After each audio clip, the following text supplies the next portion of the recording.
ನಮಸ್ಕಾರ. ನೀವು ನೋಡ್ತಾ ಇದ್ದೀರಾ ರಿಪಬ್ಲಿಕ್ ಕನ್ನಡ. ನಾನು ನಾಗೇಂದ್ರ ಬಾಬು. ಐಪಿಎಸ್ ಅಧಿಕಾರಿ ವಿಕಾಸ್ ಕುಮಾರ್ ವಿಕಾಸ್ ಅವರ ಅಮಾನತು ಆದೇಶ ರದ್ದಾಗಿದೆ. ಆ ಮೂಲಕ ಸಿದ್ದರಾಮಯ್ಯ ಸರ್ಕಾರಕ್ಕೆ ಭಾರೀ ಮುಖಭಂಗ ಎದುರಾಗಿದೆ. ಚಿನ್ನಸ್ವಾಮಿ ಸ್ಟೇಡಿಯಂ ಮುಂಭಾಗದಲ್ಲಿ ಕಾಲ್ ತುಳಿತದ ಕೇಸ್ನಲ್ಲಿ ವಿಕಾಸ್ ಕುಮಾರ್ ವಿಕಾಸ್ ಅವರನ್ನ ಸಸ್ಪೆಂಡ್ ಮಾಡಿದ್ದ ಸರ್ಕಾರ. ಸಿಎಟಿಯಲ್ಲಿ ಸರ್ಕಾರದ ಆದೇಶವನ್ನ ಪ್ರಶ್ನೆ ಮಾಡಿದ್ರು ವಿಕಾಸ್ ಕುಮಾರ್ ವಿಕಾಸ್ ಅವರು. ಹೆಚ್ಚುವರಿ ಪೊಲೀಸ್ ಆಯುಕ್ತರಾಗಿದ್ದರು ವಿಕಾಸ್ ಕುಮಾರ್ ವಿಕಾಸ್ ಅವರು. ಕಾಲ್ ತುಳಿತದಲ್ಲಿ ಪೊಲೀಸ್ ಇಲಾಖೆಯ ಅಧಿಕಾರಿಗಳನ್ನ ಅಮಾನತು ಮಾಡಿ ಸರ್ಕಾರ ಆದೇಶವನ್ನ ಹೊರಡಿಸಿತ್ತು.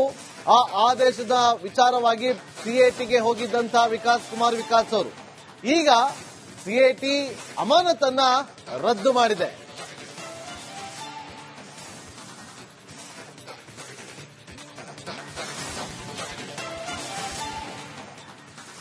ಚಿನ್ನಸ್ವಾಮಿ ಸ್ಟೇಡಿಯಂ ಮುಂಭಾಗದಲ್ಲಿ ಆರ್ಸಿಬಿ ಅಭಿಮಾನಿಗಳು ಕಾಲ್ ತುಳಿತದಲ್ಲಿ ಸಾವಿಗೀಡಾಗಿದ್ದರು. 11 ಮಂದಿ ಮೃತಪಟ್ಟಿದ್ದರು. ಆ ವಿಚಾರಕ್ಕೆ ಸಂಬಂಧಪಟ್ಟಂತೆ ರಾಜ್ಯ ಸರ್ಕಾರ ಪೊಲೀಸ್ ಇಲಾಖೆಯ ವೈಫಲ್ಯ ಅಂತ ಹೇಳಿ ಪೊಲೀಸ್ ಕಮಿಷನರ್ ಆಗಿದ್ದಂತಹ ದಯಾನಂದ್ ಅವರು, ಹೆಚ್ಚುವರಿ ಪೊಲೀಸ್ ಆಯುಕ್ತರಾಗಿದ್ದಂತಹ ವಿಕಾಸ್ ಕುಮಾರ್ ವಿಕಾಸ್ ಅವರು ಸೇರಿದಂತೆ ಒಟ್ಟು 5 ಜನ ಪೊಲೀಸ್ ಅಧಿಕಾರಿಗಳನ್ನ ಅಮಾನತು ಮಾಡಿ ಆದೇಶವನ್ನ ಹೊರಡಿಸಿತ್ತು. ಇದನ್ನ ಪ್ರಶ್ನಿಸಿ ವಿಕಾಸ್ ಕುಮಾರ್ ವಿಕಾಸ್ ಅವರು ಸಿಐಟಿ ಮೊರೆ ಹೋಗಿದ್ರು. ಸಿಐಟಿಯಲ್ಲಿ ಈಗ ಅವರಿಗೆ ಗೆಲುವಾಗಿದೆ ಅಂತಾನೆ ಹೇಳಬೇಕಾಗುತ್ತೆ. ಒಂದು ಕಡೆ ಸರ್ಕಾರಕ್ಕೆ ಭಾರಿ ಮುಖಭಂಗ ಕೂಡ ಆಗಿದೆ. ಸಿಐಟಿ ಆದೇಶವನ್ನ ಹೊರಡಿಸಿದೆ, ಅಮಾನತನ್ನ ರದ್ದು ಮಾಡಿ ಅಂತೇಳಿ. ಅಮಾನತುಗೊಂಡ ತಿಂಗಳನ್ನ ಕರ್ತವ್ಯದ ತಿಂಗಳು ಅಂತ ಪರಿಗಣಿಸಿ ಅಮಾನತುಗೊಂಡ ಇತರ ಅಧಿಕಾರಿಗಳಿಗೆ ಅದೇ ಪ್ರಯೋಜನ ನೀಡಿ ಅಮಾನತು ಆದೇಶ ಮಾಡಿದ್ದ ಸರ್ಕಾರಕ್ಕೆ ಈ ಮೂಲಕ ತೀವ್ರ ಮುಖಭಂಗ ಆಗಿದೆ. ಮತ್ತಷ್ಟು ಮಾಹಿತಿಯನ್ನು ಕೊಡೋದಕ್ಕೆ ನಮ್ಮ ಪ್ರತಿನಿಧಿ ಅರವಿಂದ್ ನೇರ ಸಂಪರ್ಕದಲ್ಲಿ ಜಾಯ್ನ್ ಆಗಿದ್ದಾರೆ. ಅರವಿಂದ್, ಸಿಐಟಿನಲ್ಲಿ ಒಂದು ರೀತಿಯಲ್ಲಿ ವಿಕಾಸ್ ಕುಮಾರ್ ವಿಕಾಸ್ ಅವರಿಗೆ ಗೆಲುವಾಗಿದೆ ಅಂತಾನೆ ಹೇಳಬೇಕಾಗುತ್ತೆ. ಆ ಮೂಲಕ ಸರ್ಕಾರಕ್ಕೆ ತೀವ್ರ ಮುಖಭಂಗ ಆಗಿದೆ. ಮಾಹಿತಿ ಕೊಡೋದಾದ್ರೆ ಅರವಿಂದ್.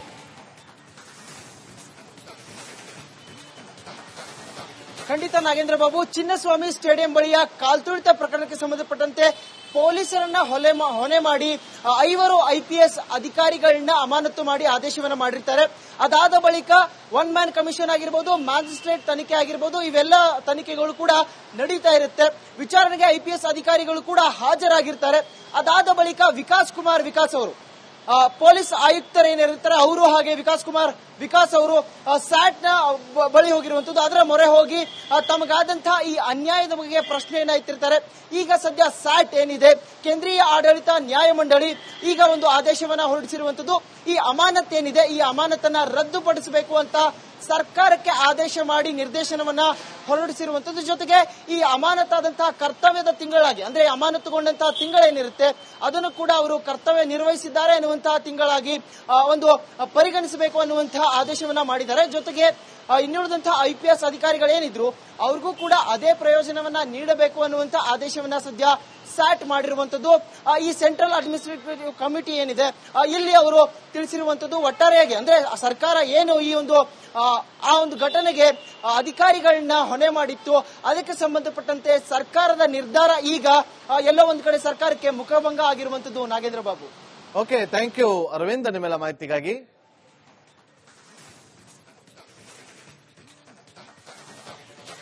ರಾಜ್ಯ ಸರ್ಕಾರಕ್ಕೆ ಭಾರಿ ಮುಖಭಂಗ ಆಗಿದೆ.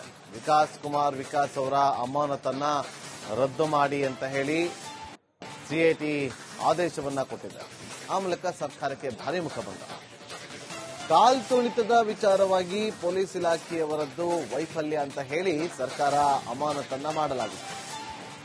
5 ಜನ ಅಧಿಕಾರಿಗಳನ್ನ, ಪೊಲೀಸ್ ಕಮಿಷನರ್ ಆಗಿದ್ದಂತಹ ದಯಾನಂದ್ ಅವರು, ಹೆಚ್ಚುವರಿ ಪೊಲೀಸ್ ಆಯುಕ್ತರಾಗಿದ್ದಂತಹ ವಿಕಾಸ್ ಕುಮಾರ್ ವಿಕಾಸ್ ಅವರು ಸೇರಿದಂತೆ ಒಟ್ಟು 5 ಜನರನ್ನ ಅಮಾನತು ಮಾಡಲಾಗಿತ್ತು. ಈಗ ಅಮಾನತನ್ನ ಪ್ರಶ್ನಿಸಿ ಅವರು ಸಿಐಟಿಗೆ ಹೋಗಿದ್ರು. ಸಿಐಟಿಯಲ್ಲಿ ಈಗ ಅವರಿಗೆ ಗೆಲುವಾಗಿದೆ, ಸರ್ಕಾರಕ್ಕೆ ಮುಖಭಂಗ ಆಗಿದೆ ಅನ್ನೋ ಮಾಹಿತಿ ಸಿಗ್ತಾ ಇದೆ.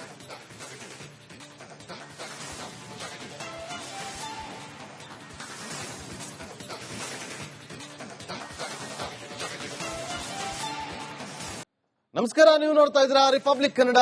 ನಾನು ನಾಗೇಂದ್ರ ಬಾಬು. ಐಪಿಎಸ್ ಅಧಿಕಾರಿ ವಿಕಾಸ್ ಕುಮಾರ್ ವಿಕಾಸ್ ಅವರ ಅಮಾನತು ಆದೇಶ ರದ್ದಾಗಿದೆ. ಆ ಮೂಲಕ ಸಿದ್ದರಾಮಯ್ಯ ಸರ್ಕಾರಕ್ಕೆ ಭಾರೀ ಮುಖಭಂಗ ಎದುರಾಗಿದೆ. ಚಿನ್ನಸ್ವಾಮಿ ಸ್ಟೇಡಿಯಂ ಮುಂಭಾಗದಲ್ಲಿ ಕಾಲ್ ತುಳಿತದ ಕೇಸ್ನಲ್ಲಿ ವಿಕಾಸ್ ಕುಮಾರ್ ವಿಕಾಸ್ ಅವರನ್ನ ಸಸ್ಪೆಂಡ್ ಮಾಡಿದ್ದ ಸರ್ಕಾರ. ಸಿಎಟಿಯಲ್ಲಿ ಸರ್ಕಾರದ ಆದೇಶವನ್ನ ಪ್ರಶ್ನೆ ಮಾಡಿದ್ರು ವಿಕಾಸ್ ಕುಮಾರ್ ವಿಕಾಸ್ ಅವರು.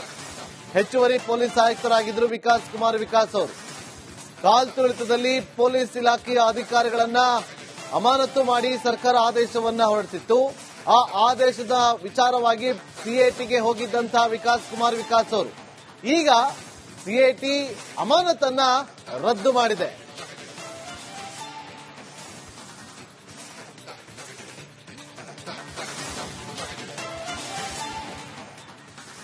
ಚಿನ್ನಸ್ವಾಮಿ ಸ್ಟೇಡಿಯಂ ಮುಂಭಾಗದಲ್ಲಿ ಆರ್ಸಿಬಿ ಅಭಿಮಾನಿಗಳು ಕಾಲ್ತುಳಿತದಲ್ಲಿ ಸಾವಿಗೀಡಾಗಿದ್ದರು. 11 ಮಂದಿ ಮೃತಪಟ್ಟಿದ್ದರು. ಆ ವಿಚಾರಕ್ಕೆ ಸಂಬಂಧಪಟ್ಟಂತೆ ರಾಜ್ಯ ಸರ್ಕಾರ ಪೊಲೀಸ್ ಇಲಾಖೆಯ ವೈಫಲ್ಯ ಅಂತ ಹೇಳಿ ಪೊಲೀಸ್ ಕಮಿಷನರ್ ಆಗಿದ್ದಂತಹ ದಯಾನಂದ್ ಅವರು, ಹೆಚ್ಚುವರಿ ಪೊಲೀಸ್ ಆಯುಕ್ತರಾಗಿದ್ದಂತಹ ವಿಕಾಸ್ ಕುಮಾರ್ ವಿಕಾಸ್ ಅವರು ಸೇರಿದಂತೆ ಒಟ್ಟು 5 ಜನ ಪೊಲೀಸ್ ಅಧಿಕಾರಿಗಳನ್ನ ಅಮಾನತು ಮಾಡಿ ಆದೇಶವನ್ನ ಹೊರಡಿಸಿತ್ತು. ಇದನ್ನ ಪ್ರಶ್ನಿಸಿ ವಿಕಾಸ್ ಕುಮಾರ್ ವಿಕಾಸ್ ಅವರು ಸಿಐಟಿ ಮೊರೆ ಹೋಗಿದ್ರು. ಸಿಐಟಿಯಲ್ಲಿ ಈಗ ಅವರಿಗೆ ಗೆಲುವಾಗಿದೆ ಅಂತಾನೆ ಹೇಳಬೇಕಾಗುತ್ತೆ. ಒಂದು ಕಡೆ ಸರ್ಕಾರಕ್ಕೆ ಭಾರಿ ಮುಖಭಂಗ ಕೂಡ ಆಗಿದೆ.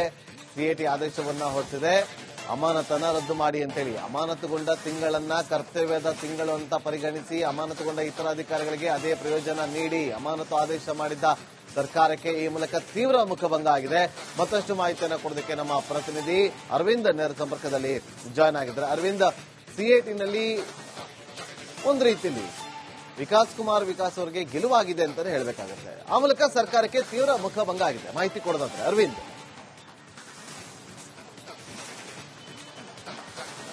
ಖಂಡಿತ ನಾಗೇಂದ್ರ ಬಾಬು, ಚಿನ್ನಸ್ವಾಮಿ ಸ್ಟೇಡಿಯಂ ಬಳಿಯ ಕಾಲ್ತುಳಿತ ಪ್ರಕರಣಕ್ಕೆ ಸಂಬಂಧಪಟ್ಟಂತೆ ಪೊಲೀಸರನ್ನ ಹೊಣೆ ಮಾಡಿ 5 IPS ಅಧಿಕಾರಿಗಳನ್ನ ಅಮಾನತು ಮಾಡಿ ಆದೇಶವನ್ನ ಮಾಡಿರ್ತಾರೆ. ಅದಾದ ಬಳಿಕ 1 ಮ್ಯಾನ್ ಕಮಿಷನ್ ಆಗಿರ್ಬೋದು, ಮ್ಯಾಜಿಸ್ಟ್ರೇಟ್ ತನಿಖೆ ಆಗಿರ್ಬೋದು, ಇವೆಲ್ಲ ತನಿಖೆಗಳು ಕೂಡ ನಡೀತಾ ಇರುತ್ತೆ. ವಿಚಾರಣೆಗೆ IPS ಅಧಿಕಾರಿಗಳು ಕೂಡ ಹಾಜರಾಗಿರ್ತಾರೆ.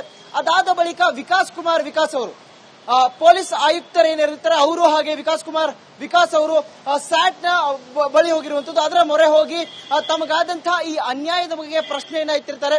ಈಗ ಸದ್ಯ ಸ್ಯಾಟ್ ಏನಿದೆ, ಕೇಂದ್ರೀಯ ಆಡಳಿತ ನ್ಯಾಯಮಂಡಳಿ ಈಗ ಒಂದು ಆದೇಶವನ್ನ ಹೊರಡಿಸಿರುವಂತದ್ದು.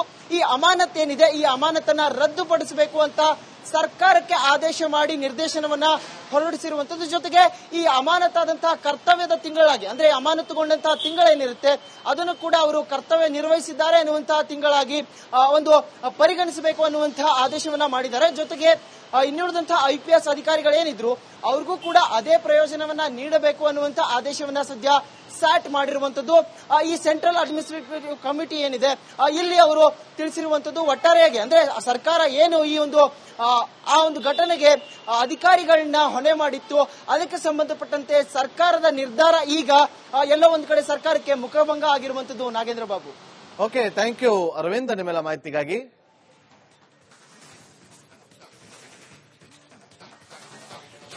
ರಾಜ್ಯ ಸರ್ಕಾರಕ್ಕೆ ಭಾರಿ ಮುಖಭಂಗ ಆಗಿದೆ. ವಿಕಾಸ್ ಕುಮಾರ್ ವಿಕಾಸ್ ಅವರ ಅಮಾನತನ್ನ ರದ್ದು ಮಾಡಿ ಅಂತ ಹೇಳಿ ಸಿಐಟಿ ಆದೇಶವನ್ನ ಕೊಟ್ಟಿದೆ. ಆ ಮೂಲಕ ಸರ್ಕಾರಕ್ಕೆ ಭಾರಿ ಮುಖಭಂಗ. ಕಾಲ್ತುಳಿತದ ವಿಚಾರವಾಗಿ ಪೊಲೀಸ್ ಇಲಾಖೆಯವರದ್ದು ವೈಫಲ್ಯ ಅಂತ ಹೇಳಿ ಸರ್ಕಾರ ಅಮಾನತನ್ನ ಮಾಡಲಾಗಿತ್ತು. 5 ಜನ ಅಧಿಕಾರಿಗಳನ್ನ, ಪೊಲೀಸ್ ಕಮಿಷನರ್ ಆಗಿದ್ದಂತಹ ದಯಾನಂದ್ ಅವರು, ಹೆಚ್ಚುವರಿ ಪೊಲೀಸ್ ಆಯುಕ್ತರಾಗಿದ್ದಂತಹ ವಿಕಾಸ್ ಕುಮಾರ್ ವಿಕಾಸ್ ಅವರು ಸೇರಿದಂತೆ ಒಟ್ಟು 5 ಜನರನ್ನ ಅಮಾನತು ಮಾಡಲಾಗಿತ್ತು. ಈಗ ಅಮಾನತನ್ನ ಪ್ರಶ್ನಿಸಿ ಅವರು ಸಿಐಟಿಗೆ ಹೋಗಿದ್ರು. ಸಿಐಟಿಯಲ್ಲಿ ಈಗ ಅವರಿಗೆ ಗೆಲುವಾಗಿದೆ, ಸರ್ಕಾರಕ್ಕೆ ಮುಖಭಂಗ ಆಗಿದೆ ಅನ್ನೋ ಮಾಹಿತಿ ಸಿಗ್ತಾ ಇದೆ.